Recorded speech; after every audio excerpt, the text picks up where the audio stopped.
Hello and welcome. My name is Sheep Thief, and today I'll be coming at you with some Dominions 5 Warriors of the Faith multiplayer online gameplay. Today I'll be playing Hinnom. It is early spring in year 4, so 4th year has begun. We will begin as usual with the war. For anyone who's new to this, we are invading Helheim, which is AI, and we had some setbacks, but I think we've recovered. So we'll start with the battles. We took over this province here. Actually, we'll start with this one. This is just a run-of-the-mill anti-PD. Not that many barbarians, which can be risky. Get blessing, iron skin. We do want to see how this new script. We changed our script around. This is much better. We're getting very high protection earlier. And I wanted to see what temper flesh does. Only half the damage. Okay, so I think temper flesh. I think iron skin, temper flesh, summon earth power, then legions of steel. I think that's the best way to get our protection up quickly.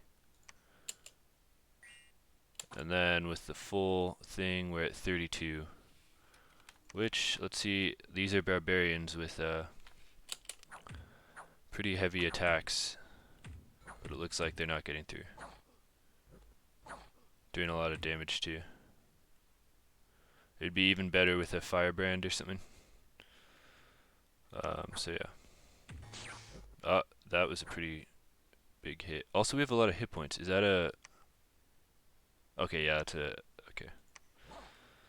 Yeah, so that went fairly normally. Here, we have first, similarly, a battle against PD. Let's see how this guy does. Okay, so they have a Hellherding here, which can interrupt our casting. Let's see how close we get. We get to temper flesh, and that's it. With a Hellherding. So that's pretty good. That means we should be at 29.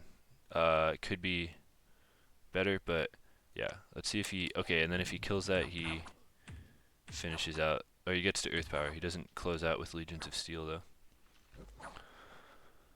And he kills the commander. Very nice. Very simple. Very good. Then Ulm moves in. We have a bump with Ulm.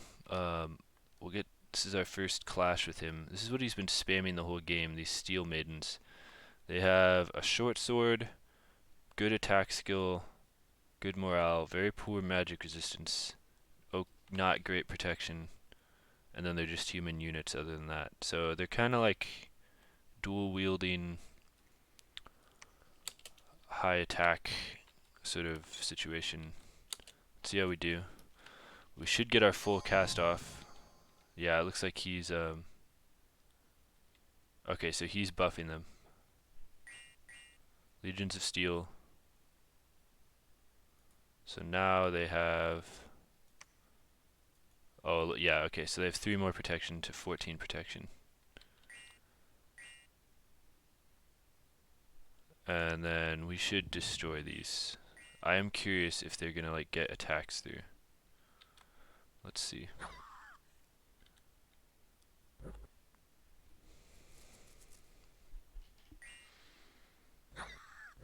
Yeah, that's, none of those are getting through. Although we are, like, missing them a fair amount. Oh, they got something. Okay.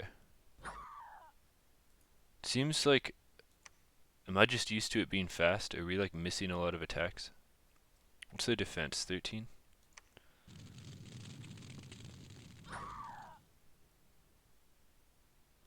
I think with a firebrand, we'd be destroying them even harder. They're cold resistant. So as soon as we get construction 6, and then here's his commander, which I should look at. Warrior chief. What's casting spells here? Oh, this guy. A shaman. He has 26 protection. Okay. So his mundane troops seem to not be a problem. They are getting attacks through though. Seems to not really be a problem at all. Then his shaman runs away. Okay. So that, I actually hadn't watched that yet. That's our bump with Ulm. We'll discuss when we discuss diplomacy what we're gonna do about that, but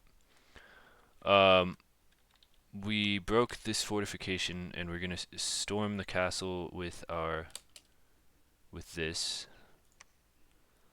But we're gonna leave the army here just so that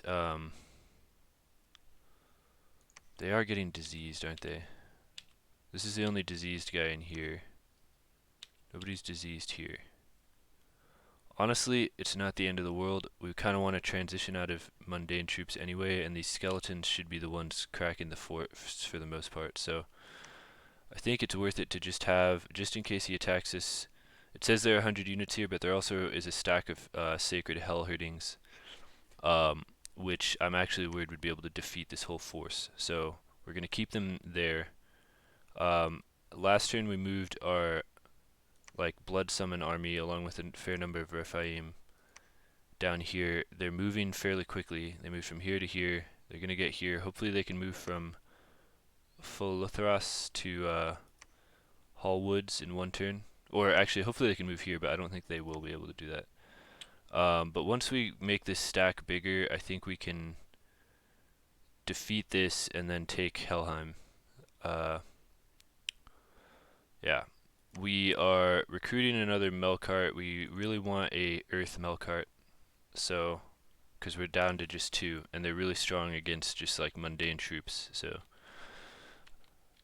oh yeah, the quest to not say is continuing. So another Melkart, and we should. Another Melkart would be good to just clear up some of this other stuff. It looks like Ulm is moving in as well while he continues this war with Marverni. Yeah. We'll talk about this more with diplomacy. Trying to think what else there is to say about the war. Not much. We're gonna take this there I am saying again, we're gonna take this palisade and hopefully things will be a little better at that point. Now, what's next? Fomoria sent us so we'll talk about, there were 2 unexpected events. Our lab was destroyed in a blood hunting province. Very unfortunate, but that's why we've been saving up money and we are rebuilding that. And then we got 10 more defense on in Hinnom, which is good because we do recruit Rephaim there and Melkart, so they drive up the unrest. So worldwide event heat +1, we are okay with that. We got a Helheim scout. That's AI. Doesn't really matter. Another Mikone scout. He seems like he's really scouting out my land. The siege here is being heroically continued by a single wolf, and we will move one of these shamans onto it to make that a little more. We're also gonna kind of site search. I think so. As for movements, we're moving our Melkart here. Just take as much land as we can. It seems like Ulm's sort of raiding parties are easily dispatched by our Melkarts, so we will move forward.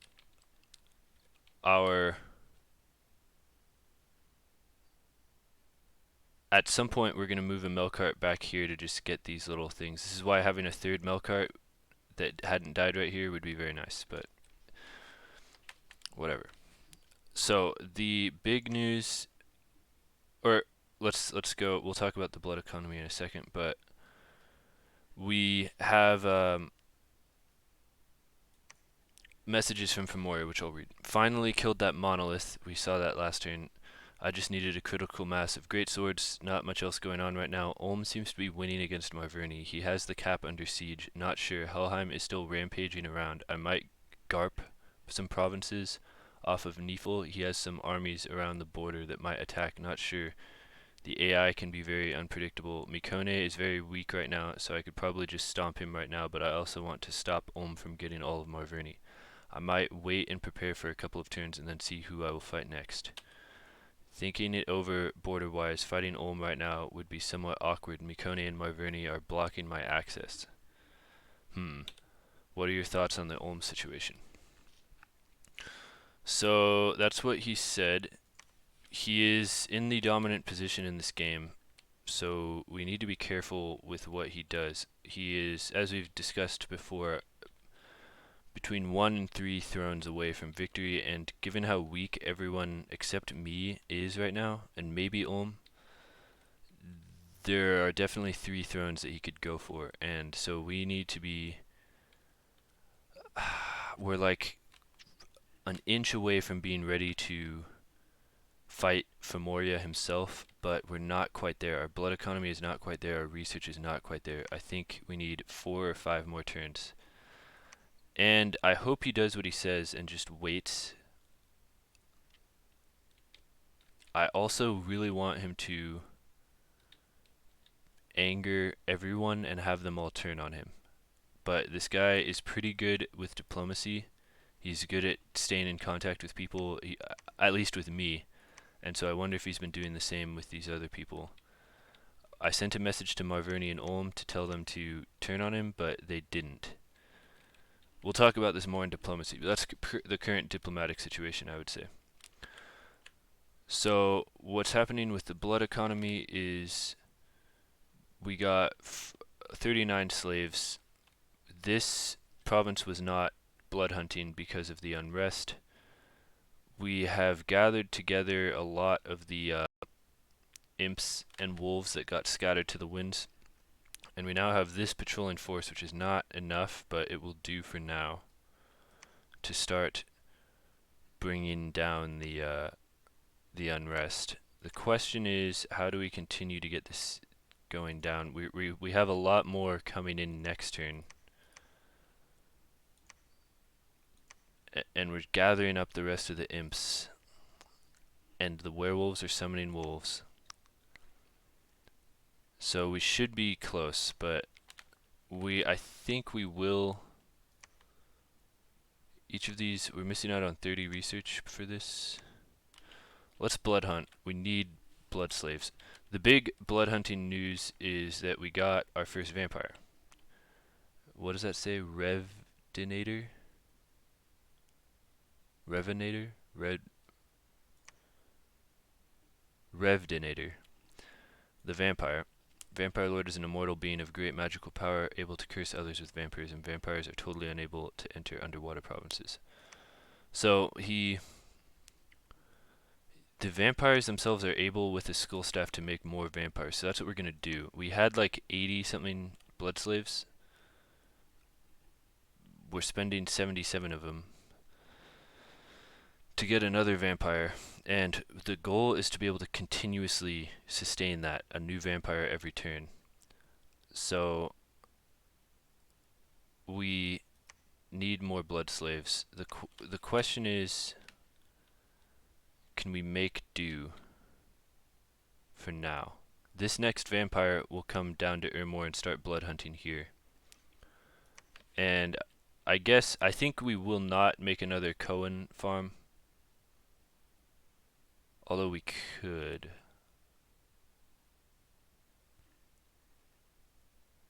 And probably should.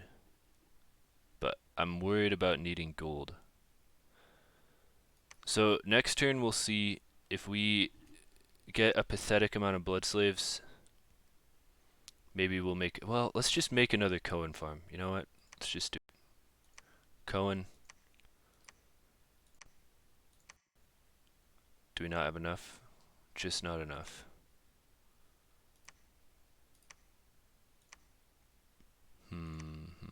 aren't we recruiting? Yeah, okay. We'll get rid of one of these. And another cone. I don't know, actually. We need extra gold for another mail cart, and... Oh, we don't want another one of these. Turn off repeat recruitment.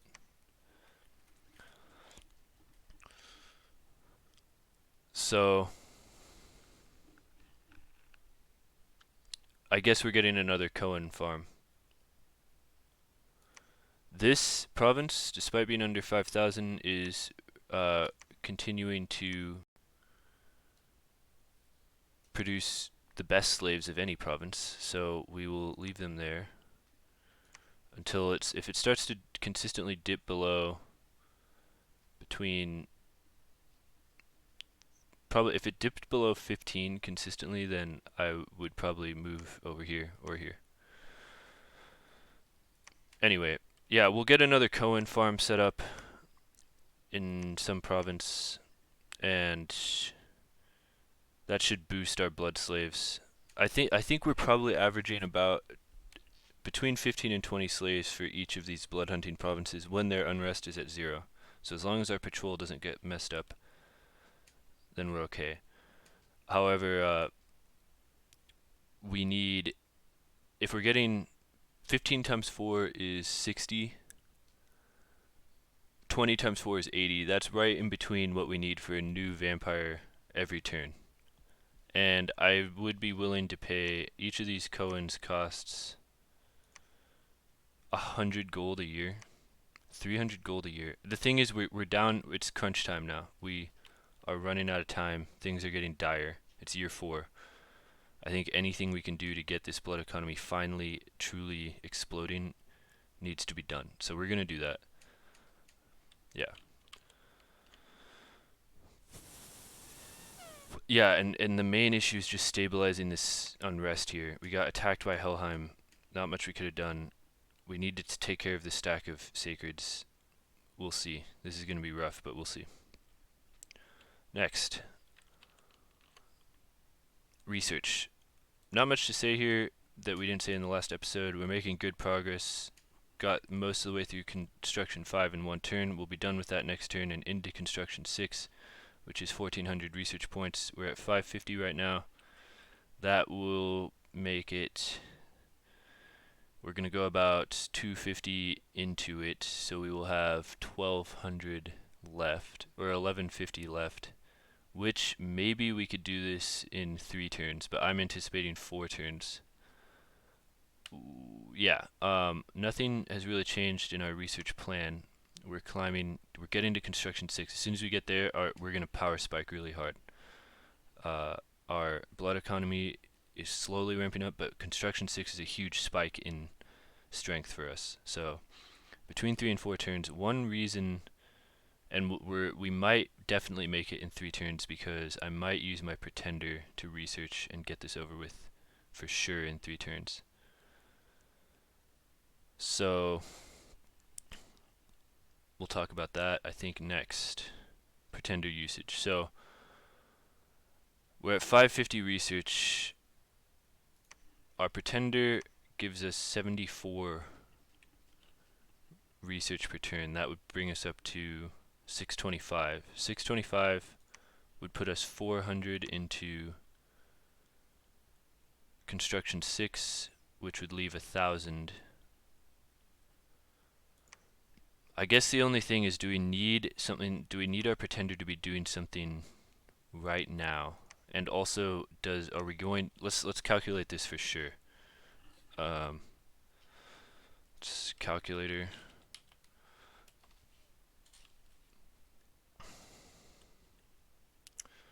We have 215, it's 1,400 for construction 6, and then we're adding 215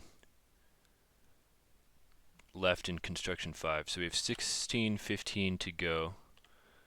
And if we divide that by 3, we need 538 to get that done in 3 turns, which means we're good. We don't need to do it. and if we're off by a little bit, then we'll just tactically research with our pretender for 1 turn. So,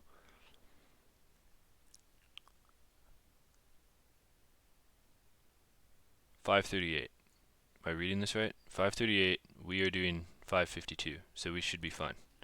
3 turns away from construction 6, that's actually really good. Now, so, what do we do with our pretender? I guess what I'm thinking is, what is super urgent right now?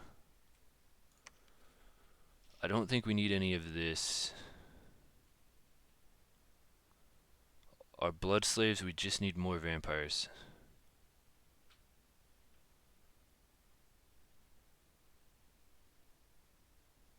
So the other thing I could think of, well, let's look at items. So I don't think there are any ritual spells we need to do. Items. What do we need to climb? Let's look at there I said again. Path boosts.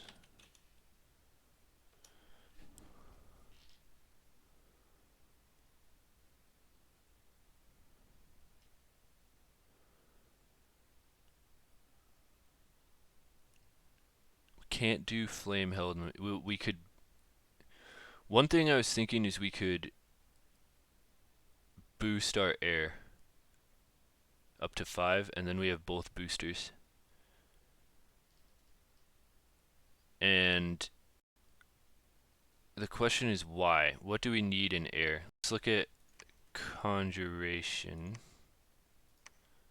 Air. Queen of Elemental Air is a long way away. Those are great. Everything for air, we just need air 5. So we could do that. The question is why? Do we need wyverns?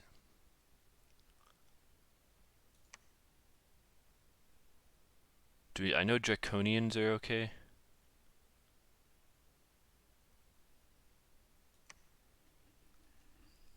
It could be good against backlines.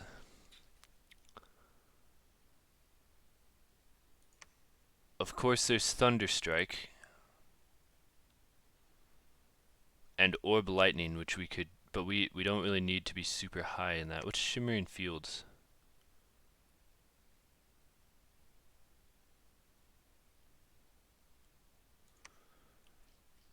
I don't know if this is our Perpetual Storm. The question is, could Perpetual Storm stop Fomorian from cloud trapezing?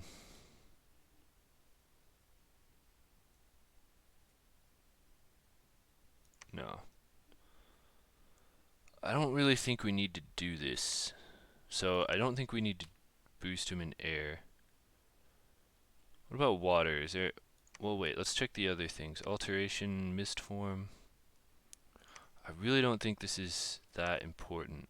Corpseman construction. The thing is, we don't have a mage that can do this. We don't have this cross path, really. We could empower a shaman and have them do that. But that's not our... We're talking about our pretender right now. Thunder Ward, but we don't need to boost him. Yeah, I don't think this is the play. I think we either... Is there anything we need to forge?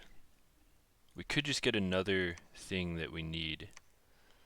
But is there anything more pertinent?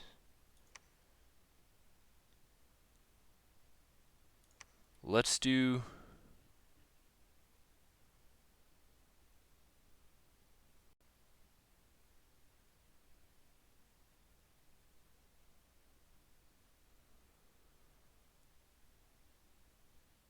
Let's just get another Eye of the Void and spell focus for our... Or we could just do something small for our Melkarts. Oh wait, one thing I wanted was that thing that causes panic, a wall shaker. Oh yeah, let's do this. Let's see how much it is. So we have 135, 123. So there's a 2, gem discount on that? 15? Wait, how much was that? That was 135. That was 12 gems. 12 gems for that? How much do we get? How many air gems? We get 9 per turn. If we give him a Dwarven Hammer, that brings it down to 10 gems. Let's just do that. I've wanted that. This item, I'll show you. Well, I'll just show you in here. Wall Shaker spams your whoever has it can spam Panic, which was working really well against the Fomorian giants with that monolith. So this is pretty good. It also gives us siege strength, just generally a good item, and we get it for a reduced cost. We're getting it for 10. Not bad at all.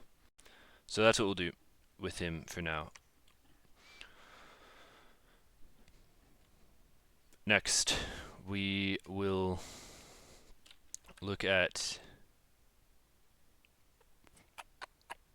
item forging. We are getting more shade mail habergeons. We got one on Abar, the Astral Melkart. So this guy's almost ready to go. The only thing he's missing is in 3 turns we'll get him an Iron Face once we get Construction 6 and a Firebrand. And then maybe like Trample Boots or something crazy on the boots. We'll see. But at the very least an Iron Face and a Firebrand, and these guys are going to be ready to go. And I think as soon as they have that, we're going to get into a war, because we could start destroying people with these for sure. We have a lot of them. We can definitely hit the gas when that happens. Other items that are being made, we're continuing to make Skull Mentors just to boost our research. Another Shade Mail Habergeon. We're down to 1 Death Gem. We get 9 per turn. We're probably going to have to alchemize some more, because we definitely need Death Gems. We're continuing to site search, but I think we just got kind of unlucky with Death, not getting a lot of them. I don't know, 9 is good, but it's not like 13 or 14 fire gems per month. We're getting 14 earth gems. Like Death Gems, not as lucky, but whatever. Other things we're making, we need like a couple more crystal coins for our astral teleporters. This guy's taking care of that. We are saving our earth gems for Iron Faces. They're 25 each. We'll make it with a Dwarven Hammer, so 23 each. We need a lot of them, so we're saving up. Next, the other thing we could do is put Armor of Knights on people. Oh no, they'll have Shade Mail Habergeons, but Armor of Knights might be good on like a Fire Melkart. I don't know. It looks like we have a lot of earth gems, but I'm anticipating using a lot of them, so that's that. And I think those are the only items being forged.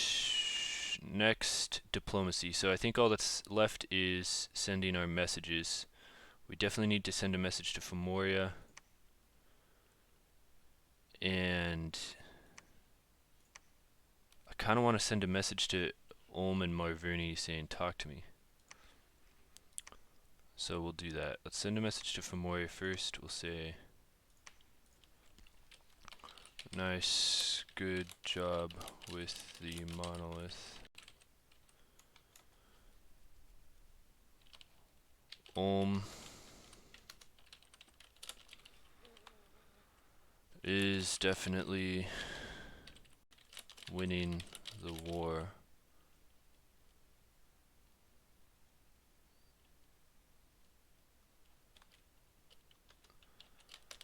But Marverni is hanging in there. I want him to sit still and not like do anything. We need to buy time. I would wait and see what's happening for a bit. As for Mikone, not too sure. I have like 1 scout in there keeping an eye on him. It looks like the Niflheim AI is sieging him in a province, but he'll probably be able to clean that up.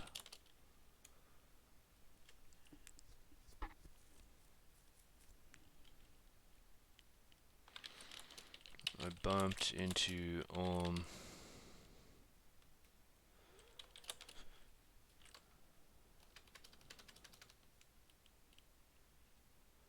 wonder if I should just say how many thrones. No, that'll make him. Let's just say.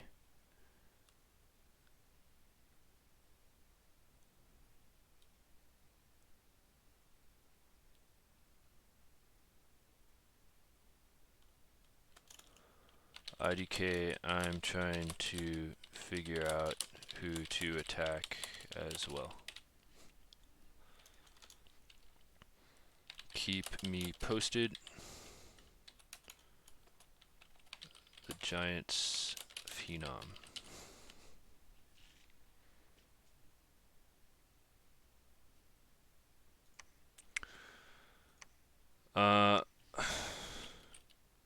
Dear talk to me, baby.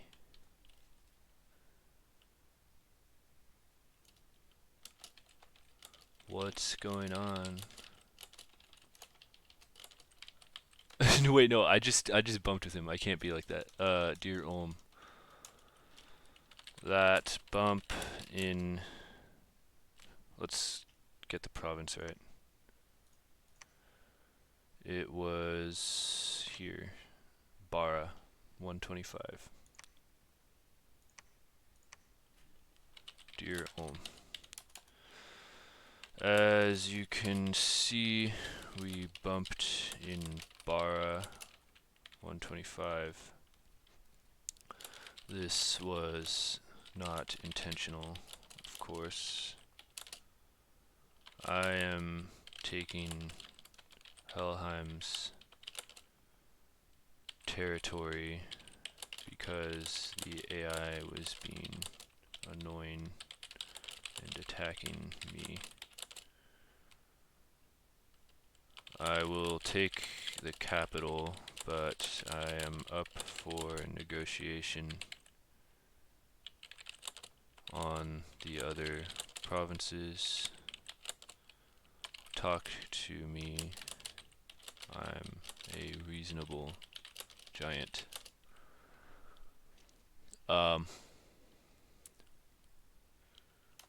Also, did you see my message about Fomoria? We should probably coordinate about how to keep him from winning in the next year or so. In the next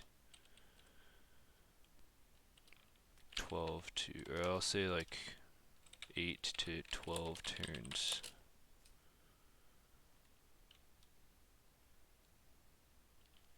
That's my estimate, at least. Keep in touch. The Giants of Hinnom. Alright, that's our message to and let's send one to Marverni as well. Dear Marverni, what is the situation for you right now? Did you get my message from Fomoria? How dire is your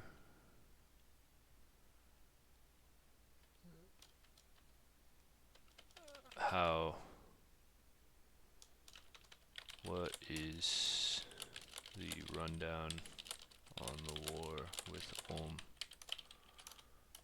Talk to me, baby. I don't know, I had to say that.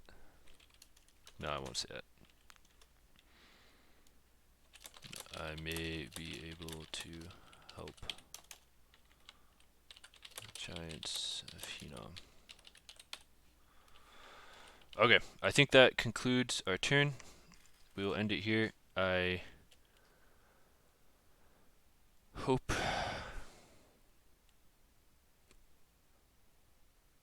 Helheim doesn't do anything weird. I'm just looking this over, making sure I'm not doing anything stupid.